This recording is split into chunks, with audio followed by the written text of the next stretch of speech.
Welcome back to the podcast. My name is Trey, I'm Sydney. and we co-host this podcast for everything and all things that benefit our community. And today we are talking about like our TikTok growth, um, not just TikTok, but social media growth in general. And yeah, I cannot lie, my wife is the perfect person for it. I've grown my TikTok channel. TikTok is my social media platform, and I feel like with you learning this new technique, I've grown my TikTok like exponentially.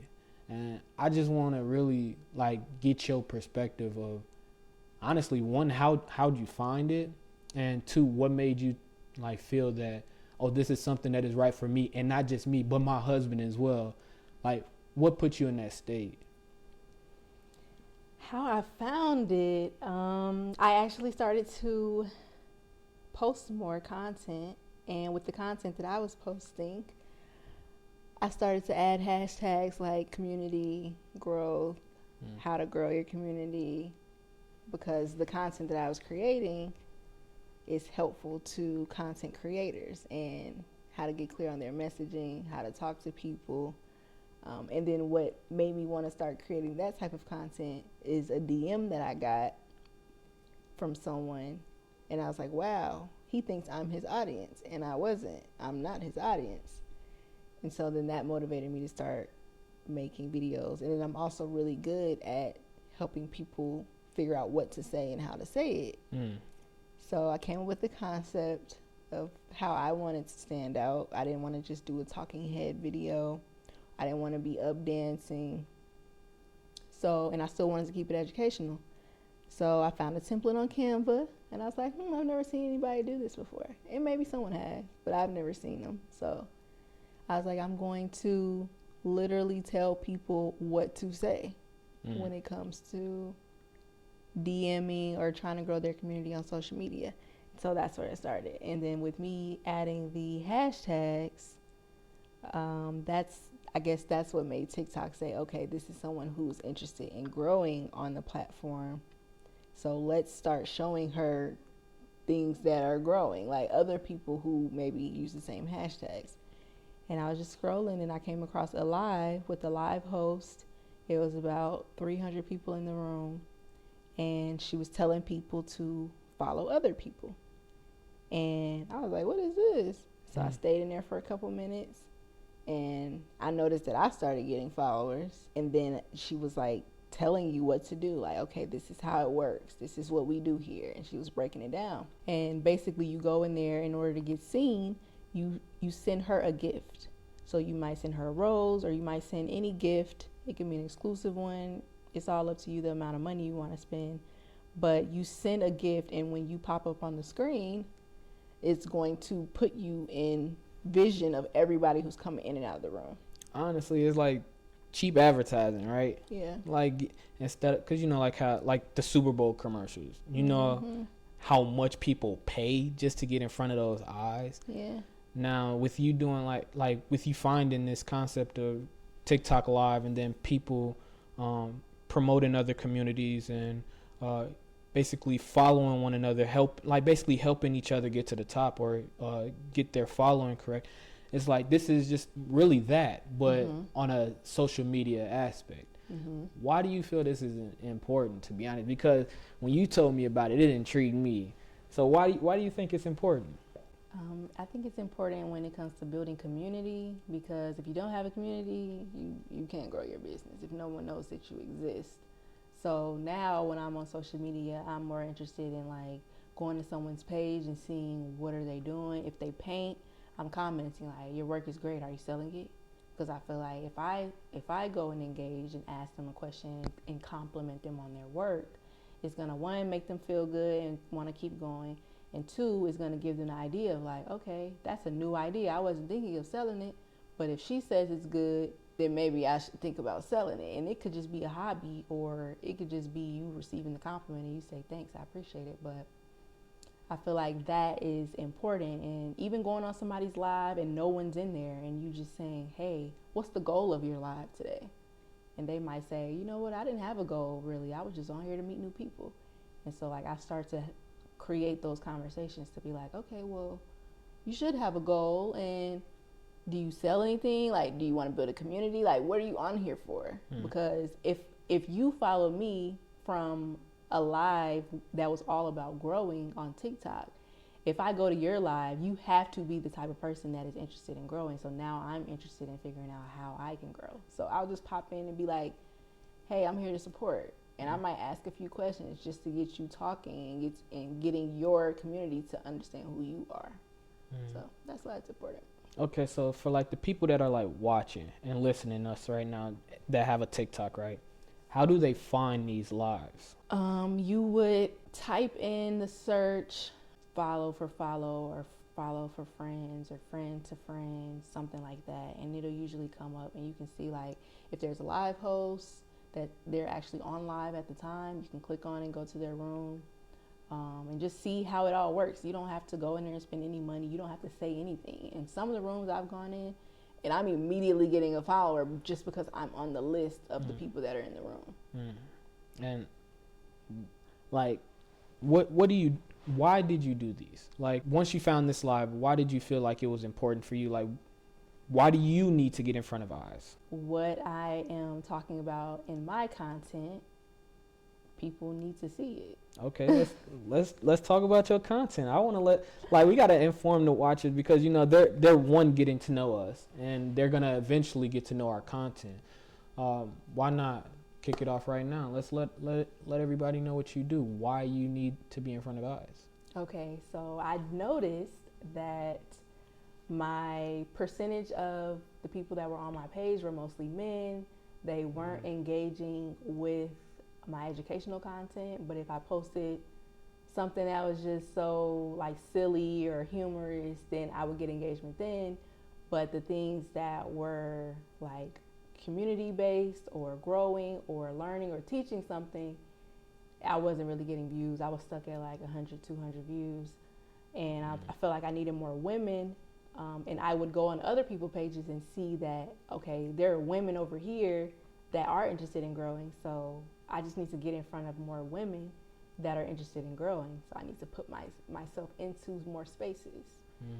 And so now when I am obtaining 50 followers a day, 100 followers a day, they can come to my page and see that I'm actively like teaching something. I'm actively talking about something that isn't just me posting memes. And nothing's wrong with posting memes, but for the sake of like where I want my business to go is helping people and helping content creators, influencers get clear on how to talk to their audience so that they can build. And it's like I was in that 200 view, like I don't know, I feel like it's like a sticky place in TikTok because once you start posting content, you hit a level where like you get 10 to 15, maybe 100 views on like that first range. But it's like I was on TikTok for 2 years and my consistent views were literally like 200 to 300.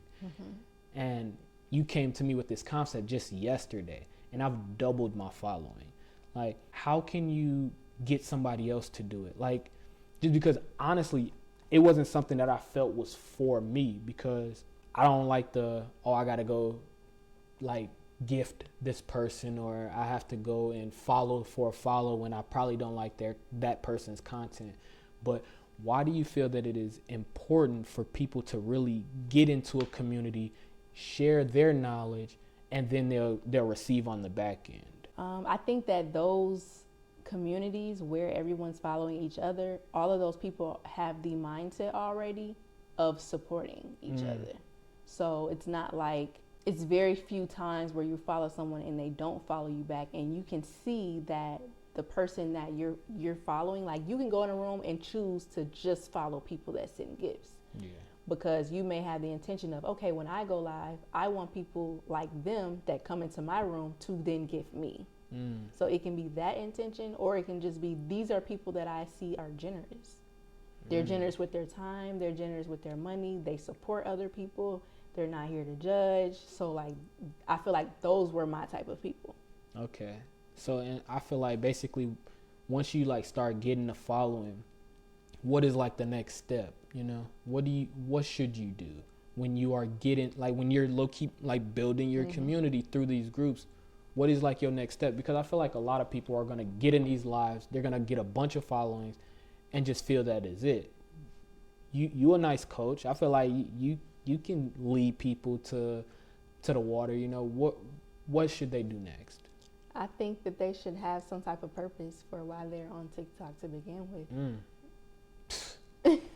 That's a word. That's a word, because not too many people are. But yeah, sure. I mean, you wouldn't be interested in this podcast, or you wouldn't be interested in growing a community on TikTok if you're, let's say, you're just into like, let's say you're into Pokemon. You may want to go into those rooms. Let's say everything on your page is Pokemon related. You may want to go into those rooms and literally just comment and say, hey, I love Pokemon. 2 minutes later, anybody else in here love Pokemon? And then you might acquire some Pokemon followers. Or you might I sell Pokemon cards. I sell Pokemon hats. Like, start putting in there what you do when it comes to the thing that your page represents. Okay, I get that. And it's like, so let's take me for instance, right? Like, you basically put me in these rooms, and like I said, my following has doubled, y'all. From when she told me about these groups to now, my following has doubled. But my niche is, or niche is, like meditation and, like, you know, it's like the spiritual type of content. Not too many people, like a lot of people are weary of like that. You know, they think it's too like witty. You know, people don't like that kind of content. Woo-woo. Yeah, the woo. You know, they don't like it.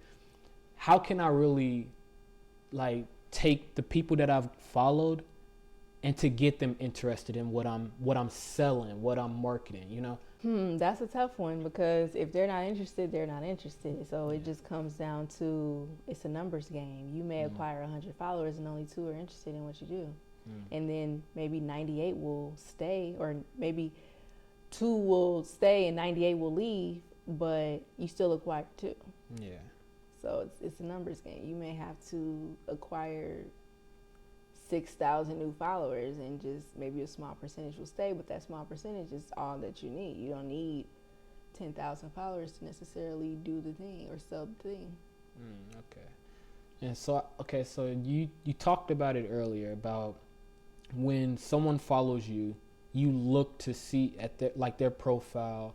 I'm looking to see if they have a username. Do they have a profile picture? I'm making sure they're not a kid. Seeing if their posts are like spam stuff. I want to see that you're a real person. Okay, so like, what does that insist of? Like, what do you have a bio that's clear? Even if it just says work from home mom, wife, 4 kids, I love God. Like, that is me. You showing me that you're a real person, even if you don't have a business. Even if you're a work from home mom, that's a business. Like, you're working towards something. So I feel like I can make content that relates to a work from home mom. Okay. Now, basically, now that we kind of know about how to grow your channel, I want to kind of talk about your channel in general, because you make content for people that, like, it inspires people, in my opinion, because you inspire me daily. Like, y'all don't understand. I grow 1% better every single day when I'm with her, because of all of the research and stuff that she does and the information that she puts out on her TikTok channel. But let's talk about, like, what drives you to really put content out. What is your footprint? What is your impact? What are you trying to do? I'm actually not even in the space of selling anything right now. Later on down the line, I want to get into selling digital products. But right now, I just want people to get familiar with my face, familiar with my content. I want, when they get on there and they see me, they're like, oh, I know who that is. Like, that's so-and-so. Okay. So, yeah, because I want, like, with the template that I chose, I want to keep using it so that you know that's me, just by how I'm showing up on your phone screen. Even if my face isn't there, no one else is using that template. Okay. And so how do you, like let's say somebody wanted to do something that you do. What would you tell them to do? Like, Do something like what? like they want to do something simple. Like they don't want to sell anything right now. They just want people to know who they are. What would you advise them to do? Start telling a story Ooh. about who they are. Ooh. A story can make your business pop. And she's like a goddess at it. But I won't explain why a story really matters to a business. It matters because that is what is going to help your community connect with you, relate. And one thing that I pose to my community is think about the last thing that you bought from an individual, from one person, and why did you buy that thing from that person? Or ask yourself, like, hey, if somebody was selling something in the parking lot of the grocery store, or you saw somebody else on live and they were selling something and you bought it, or you watched somebody on YouTube and they were selling something, or they said the link is in my description and you bought it. What made you buy that thing from that person? It wasn't like a huge advertisement. It wasn't on Amazon. So like, what made you purchase it from that person? And then once you answer that for yourself, you can ask yourself if you can show up that way. Like, if it was that person's personality, they had charisma, can you show up with personality and charisma? Or what they offered was valuable to me because I was struggling with the thing that they were selling. So can you provide value with someone? I need to take some notes on this because I feel like that's probably one thing that I kind of struggle with, because when you're like a business owner or an entrepreneur, a lot of people are so like worried about results, you know, and not about like their journey, developing their community. I feel like this is some gold now. You said you need to you got to have some charisma. You ask yourself what makes you buy from an individual.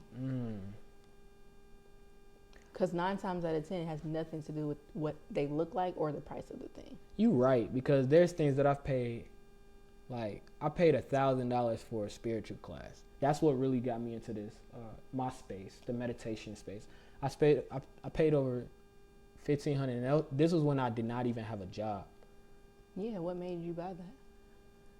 Cause I felt like it could potentially help me on my journey. It was an Akashic Records course, basically allowing you like to help you read the Akashic Records, not just for yourself but for others.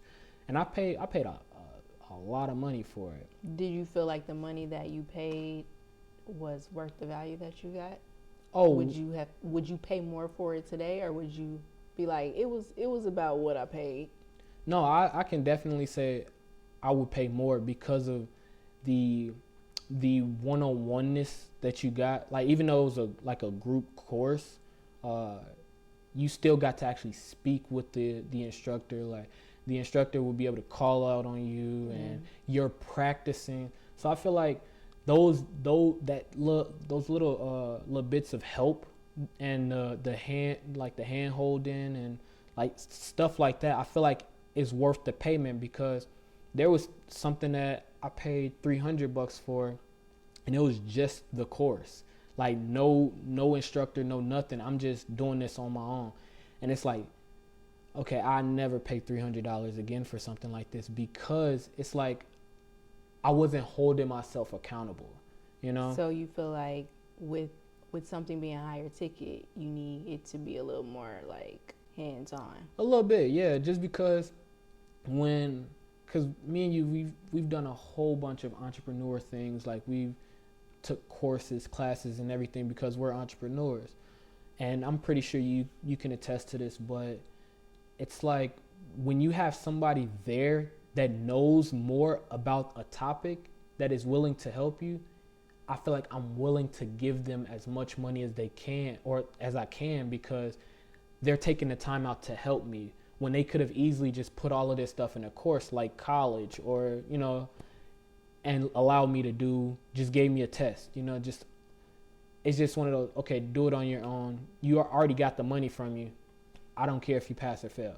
Okay, so with that being said, do you think that it depends on the industry or the thing that you're purchasing. Like, is one industry you'll be like, I just want the course for $300, and then maybe another industry you're like, I would prefer to pay $1,200 so that I can have more access to you and actually ask you some questions. Yeah, that because like, what's the difference? Like, what's something that you would rather just pay maybe a lower ticket for just a course where there's no hand holding or accountability versus something that maybe you'll pay more $1,200 for? Y'all, believe it or not, before I started doing what I'm doing now, I actually paid $300 twice in 2 different states for my insurance license. I did not get it because I knew internally that it was not for me.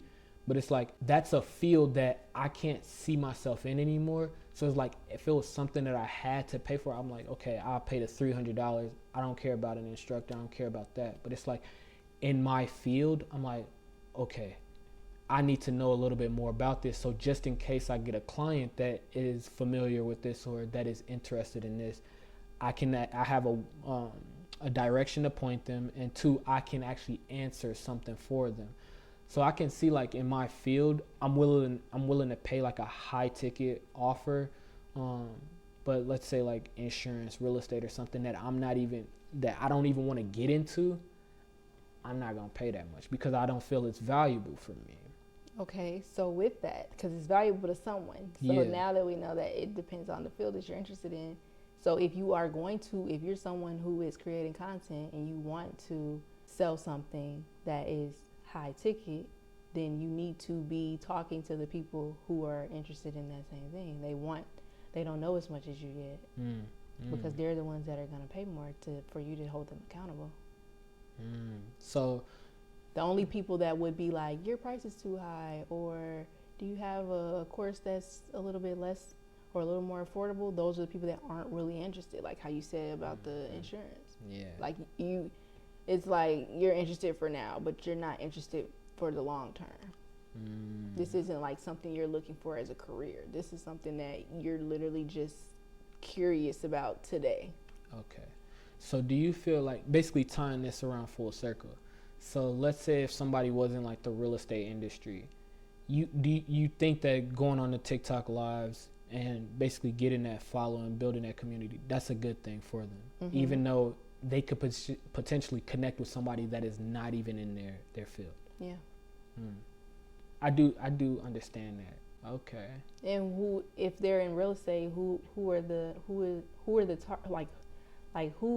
people that are looking for homes? If you're looking to sell homes, who are the people that are interested in buying homes? Would you go on there and be looking for investors? Would you go on there and be looking for moms and dads, because a mom and a dad wants to provide a home for themselves and their children. Yeah. So if you click on someone who sends a gift or pops up on the screen and their page says they're a mom or a dad, they're already your target. Whether they have a home already or not, they may be renting a home and they want to buy a home. So that would be someone who's your target audience. Ooh, this is some gang. See, y'all, this is why I say I grow 1% better, because it's like, honestly, if I have that mindset where it's like, my goal is to not even be on social media as much, but it's like just doing the bare minimum on like, say, these TikTok lives. You're growing. You're potentially getting in front of an audience that may want to buy from you, or that may be interested in what you're selling or marketing. And think about how many things you've purchased from someone because you felt like you knew them. You felt like, I got a relationship with this person, and you've never seen them in real life, but you've seen them cross your timeline, or you've seen them in scrolling, and you follow them, and maybe you've had a conversation with them in a DM, or maybe they comment on your stuff, you comment back on theirs. So you would buy their book because you're like, oh, that's my friend. Okay, I like that. Let's say right now, if I was to, like right now as we speak, I see I'm getting follows right now because the technique is amazing, and I don't even gotta be on live. Could you inform a lot of the people, like, how do you still get followers and how do you still get engagement when you're not even on your phone? I would say adding to your story periodically throughout the day, like resurfacing your content. So maybe like you taught me that, like your old content, because I would just post like newer stuff that I relate to. I would post that on my story, so then my new followers would come in and like be like, okay, she posted a story, and they would comment on that. But you put me on to maybe I should put on my story some old content that I created, Repurpose. because it's being shown to new people.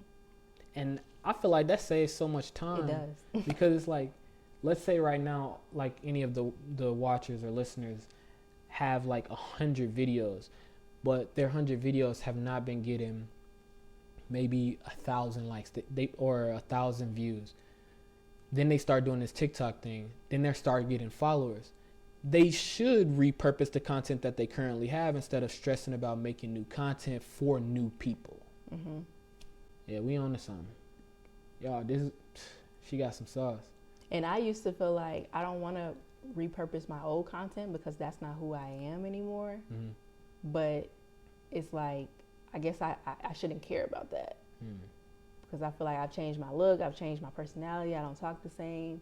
Like if I posted a video from 3 years ago of me dancing, like I don't dance, so I don't want people to think that I'm a dancer, you know? So that would make me not want to post certain things. Or I maybe did like some lip syncing stuff where it's not my voice talking, it's like a sound that I found. And I'm like, I don't want to repost that because that's not the space that I'm in right now. I want to be like more serious now. I don't want to be playful and goofy like I was when I really didn't have a direction. Okay. So new content is needed if your old content was not on brand with what you're doing moving forward.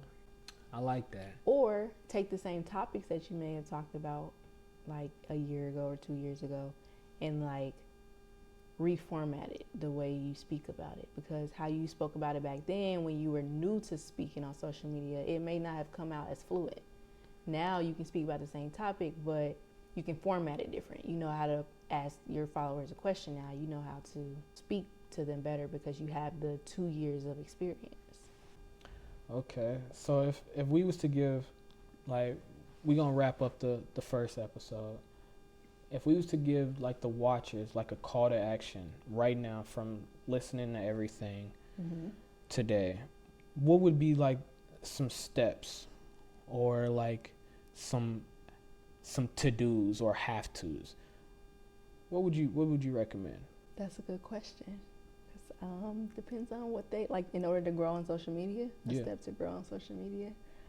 If you're brand new and like have maybe less than 1,000 followers on social media, I'm pretty sure you haven't gotten on there and told your story.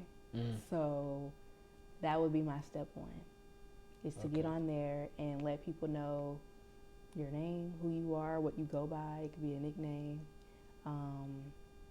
You could say the girl who does this, the guy who does this. I'm the girl who just does stuff, like even if it's nothing.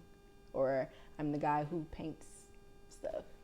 Like that's good enough to show somebody who you are, what you do, how you are there, like what you're there to do. So if you're there to build a community, grow your following, help people overcome a thing or overcome a struggle, then format it in that way. Who you are, what you do, who you're there to serve, and how you want to serve. Okay, so they should basically first start developing their story. Okay, and start sharing it on their social medias. Yep. Sure. Well, hey, now y'all know what to do. This episode was basically to cover like your social media growth and basically ways to grow on at least TikTok For free. For free, y'all. But yeah, come check us back out at the next episode. We out.